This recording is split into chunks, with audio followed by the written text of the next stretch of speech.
Oi, pessoal. Vamos estudar hoje, mantendo a proposta de verificar as reformas trabalhistas, o que a gente chama de teletrabalho. O que é o teletrabalho? O teletrabalho é quando o empregado não trabalha necessariamente nas dependências da empresa, ou seja, fora das dependências da empresa, através de sistemas de informatização e de comunicação. Então, ele produz a sua atividade fora das dependências da empresa através do sistema de informação e comunicação. Na realidade, o teletrabalho não é uma novidade no direito do trabalho. O artigo 6º já contemplava esse tipo de trabalhador. Primeiro, reconhecendo como empregado, estabelecendo que ele era empregado, desde que as características da relação de emprego estivessem presentes, como a subordinação. Ou seja, seria possível o controle da atividade desse trabalhador, mesmo à distância, ok? Bom, o que mudou então, professora? Mudou a introdução desse trabalhador no artigo 62 da CLT e a criação do artigo 75A-AE da CLT, ok? Bom, o que diz o artigo 62? O artigo 62, ele está voltado à questão da utilização de todo o capítulo da duração do trabalho, que envolve horário de trabalho, horário de descanso, turno de trabalho, exercício, realização ou não de horas extras, para alguns tipos de trabalhadores. Na realidade, o artigo 62, ele estabelece que esses direitos que nós falamos, que compõem o capítulo da duração do trabalho, não são extensivos a esses trabalhadores. Estão nesse capítulo o trabalhador que exerce função de confiança e que ganha uma gratificação 40% ou mais acima da sua remuneração, e os trabalhadores que trabalham externamente, sem controle de jornada, desde que previsto na carteira de trabalho e no livro de registro de empregado. O que a lei fez? O que a reforma fez? Ela colocou nesse capítulo também o teletrabalho, certo? E complementou com o artigo 75A até o artigo 75E. Nesse parte do artigo 75A até o 75E, ele estabelece o que é o teletrabalho, que é essa atividade exercida não necessariamente nas dependências da empresa, sem a subordinação de um controle de horário, ou seja, através de um meio informatizado ou de comunicação. E ele ainda estabelece que a presença esporádica do trabalhador que exerce teletrabalho nas dependências da empresa não descaracteriza o tipo de atividade que é o teletrabalho. Bom, mas aí vamos fazer algumas análises, principalmente em relação ao capítulo da duração. Será que, pelo fato de você exercer a atividade externamente, por meio de sistemas informatizados ou de comunicação, não tem como o empregador controlar o seu horário? Obviamente que com as novas tecnologias, isso sempre é possível. Isso sempre é possível de você ter um controle. O que também poderia levar uma sobrecarga de trabalho, ou seja, a solicitação de a realização de uma atividade muito extensa, num curto período, que prejudicaria o seu descanso. E aí não só o descanso dentro da jornada, mas o descanso entre um dia e o outro, o descanso semanal, que levaria ao excesso de jornada do trabalhador.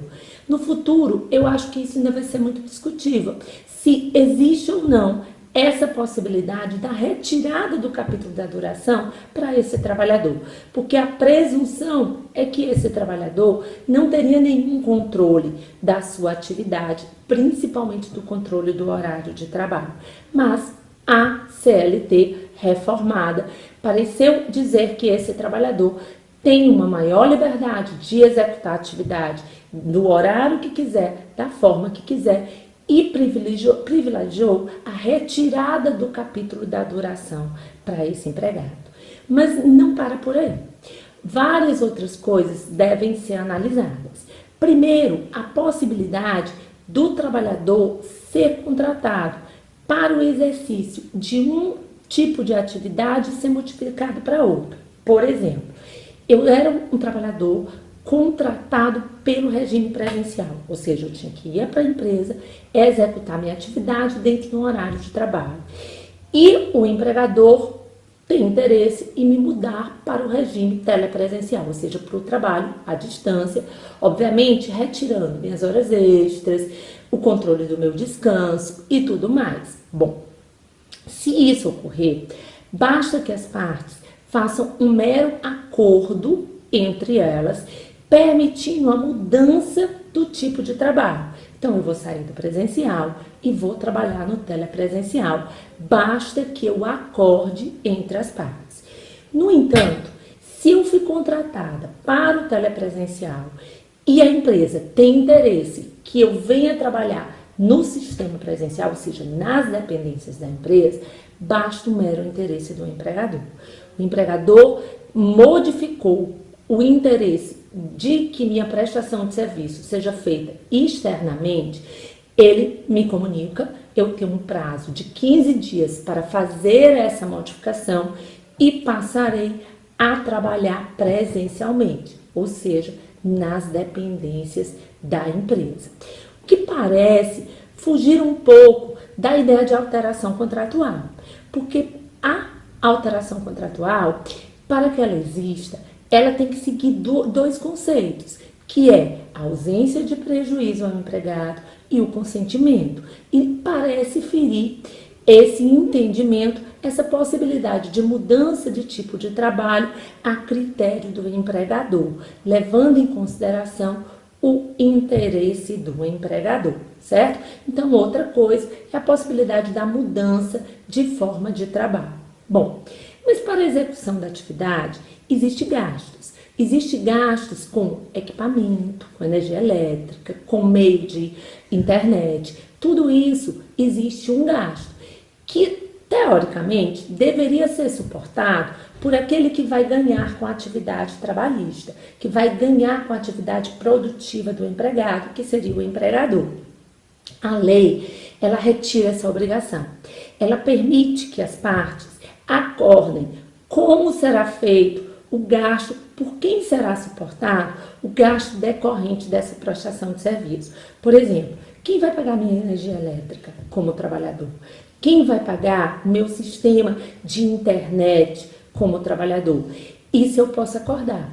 Não haverá necessariamente a obrigatoriedade de isso ser custeado pelo empregador, o que vai de encontro um pouquinho ao entendimento do risco da atividade, certo? Mas a lei permite que, como esse exercício de atividade é feito fora, ele possa ser suportado o ônus do gasto pelo empregado. Bom, a lei ainda continua no artigo 75A ao artigo 75E, falando da questão da segurança e saúde. A parte do empregador em relação à execução da atividade quanto à proteção da segurança e saúde do trabalhador vai se resumir a orientações e informações acerca de que doenças e de que modo de trabalho o empregado deve executar a sua atividade, devendo o empregado assumir um termo de responsabilidade de como procederá com o exercício da sua atividade, o que nos parece um pouco ausentar o empregador de um eventual pagamento de danos decorrentes de doenças geradas por esse tipo de prestação de serviço, ok? Então veja, o teletrabalho já existia uma previsão na CLT, lá no artigo 6º, mas existiu com a reforma trabalhista uma série de mudanças. Primeiro, o fato de ele perder o capítulo da duração do trabalho, que vai tirar dele vários direitos associados à jornada e ao descanso. Depois, a possibilidade de mudança de sistema sem a necessidade do seu consentimento. A gente viu que em um existe a necessidade do consentimento, mas em outra modificação não. O suporte pelo trabalhador do ônus, do gasto com a execução da atividade e a quase responsabilidade total do trabalhador em decorrência de eventuais danos gerados com doenças ocupacionais decorrentes dessa atividade de trabalho. O que parece-me que ausentou o empregador de uma certa responsabilidade. Fique de olho nesse tipo de trabalho.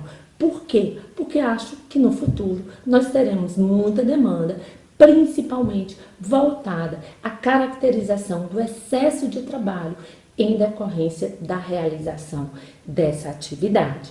Ok? Tudo bom? Depois a gente vê mais modificação acerca da reforma trabalhista.